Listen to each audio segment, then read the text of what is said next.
நடுவர் அவர்களே, ஒரு சிறப்பான தலைப்பு. இன்றைய சூழல்ல பொருத்தமானது. திருமணத்திற்கு பின்பு காதலா, காதலுக்கு பின்பு திருமணமா அப்படின்னு தலைப்பு வந்து சிம்பிளா சொல்றேன். இந்த காதல் இருக்கு பாத்தீங்களா, காதல் அது பல்லு விளக்குற மாதிரி, பிரஷ் பண்றது. இந்த திருமணம் இருக்கு பாத்தீங்களா, திருமணம் அது டிஃபன் சாப்பிடுற மாதிரி. நாங்க என்ன சொல்றோம், பல்லு விளக்கிட்டு டிஃபன் சாப்பிடுவோம்னு சொல்றோம். அவர் என்ன சொல்றாரு, டிஃபன் சாப்பிட்டு கூட பல்லு விளக்கலான்னு சொல்றாரு.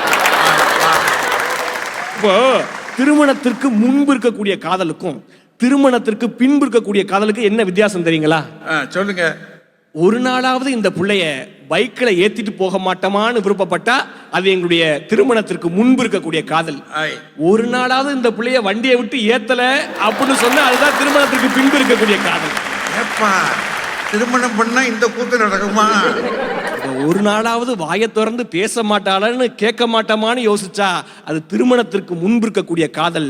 வாயை திறந்தா தொணன்னு நொய்னு பேசிட்டே இருக்கா, இது வாயே மூடாதான்னு சொன்னா அது திருமணத்திற்கு பின்பு இருக்கக்கூடிய காதல். அப்படி இருக்கும். ஆமா, இவ்வளவு கொடுமைகளை அனுபவிச்சுட்டு வந்து இங்க திருமணத்திற்கு பின் காதல் செழிப்பா இருக்குன்னு சொல்ற அதுக்கே ஒரு மன தைரியம் வேணும் சார். இப்ப நம்ம எல்லாரும் என்ன எதிர்பார்ப்போம் தெரியுமா, திருமணத்திற்கு பின்பு இருக்கக்கூடிய காதல் பூ மாதிரி ஃப்ளவரா இருக்கும்னு நினைப்பீங்க. ஆனா அது புஷ்பா மாதிரி பயரா வந்து சேருதே சார். ஒரு விஷயம் நல்லா புரிஞ்சுக்குங்க, காதல்ல மட்டும் இல்ல கல்யாணத்திலையும் பிரேக்கப் இருக்கு. இப்போ காதல்ல பிரேக்கப் ஆச்சுன்னு வைங்களேன், ஒரு பொண்ணையும் பையனையும் மட்டும்தான் பாதிக்கும். ஆனா கல்யாணத்துல மட்டும் பிரேக்கப் ஆச்சுன்னா ரெண்டு உறவுகள் பாதிக்கப்படும், ரெண்டு சொந்தங்கள் பாதிக்கப்படும், ரெண்டு ஊரே பாதிக்கப்படும். ஓ, காதல் பண்ணிட்டு கல்யாணம் பண்ணாம விட்டுட்டா என்ன ஆகும்? ஆனா அந்த நினைவு என்னைக்குமே மறையாது சார். தன் பிள்ளைக்கு பழைய காதலனோட பேர் வச்சு கூப்பிடுற மாதிரியான ஒரு உணர்வு எங்கேயாவது நீங்க பார்க்க முடியுமா? அப்ப இன்னொரு கல்யாணத்தை பண்ணிக்கிட்டு அது காலத்தின் சூழலுங்க ஐயா. நல்ல காதல். சரி, திருமணத்திற்கு பின்பு காதலிக்கணும்னு சொல்ற பெற்றோர்லாம் என்ன சொல்றாங்கன்னா, இந்த வயசுல உங்களுக்கு நல்ல ஆளை செலக்ட் பண்ண தெரியாதுன்னு ஒரு குற்றச்சாட்டு வைக்கிறாங்க. நான் ஒரே ஒரு விஷயம் சொல்றேன் சார். இன்னைக்கு நம்ம பசங்களா இருக்கட்டும் பொண்ணுங்களா இருக்கட்டும் 10th படிக்கிறோம், 11th 12th ஆர்ட்ஸ் குரூப்பா, சயின்ஸ் குரூப்பா, மேக்ஸ் குரூப்பா சொந்தமா பிள்ளைங்க தேர்ந்தெடுத்தா பெற்றோர்கள் மகிழ்ச்சி அடைகிறாங்க.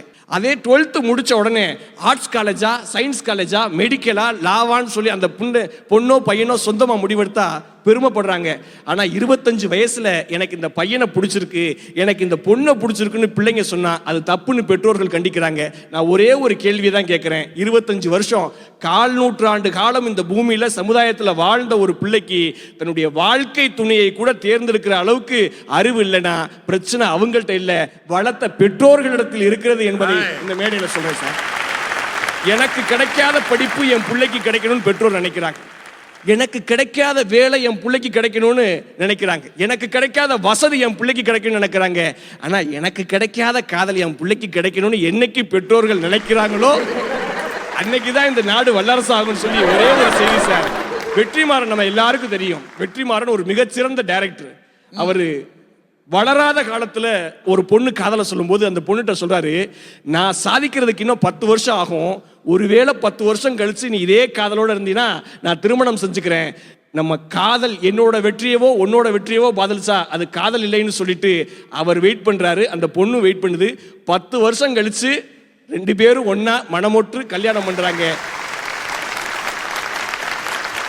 காதல் நம்பிக்கை தரும், காதல் ஜெயிக்கலாம்ங்கிற வெற்றியை தரும். அதனால் இன்னைக்கு சாதிச்சு காட்டியிருக்காங்கன்றதுக்கு அது ஒரு மிகப்பெரிய எடுத்துக்காட்டு என்று சொல்லி, நடுவர் அவர்களே, காதலுக்கு பின் திருமணம் என்பது நிரந்தரம், அது ஒப்பந்தம். திருமணத்திற்கு பின் காதல் என்பது நிர்பந்தம் என்று சொல்லி பேச வாய்ப்பு தந்த மண்ணுக்கும் மக்களுக்கும் நெஞ்சார்ந்த நன்றிகளை சொல்லி விடைபெறுகிறேன். நன்றி, வணக்கம்.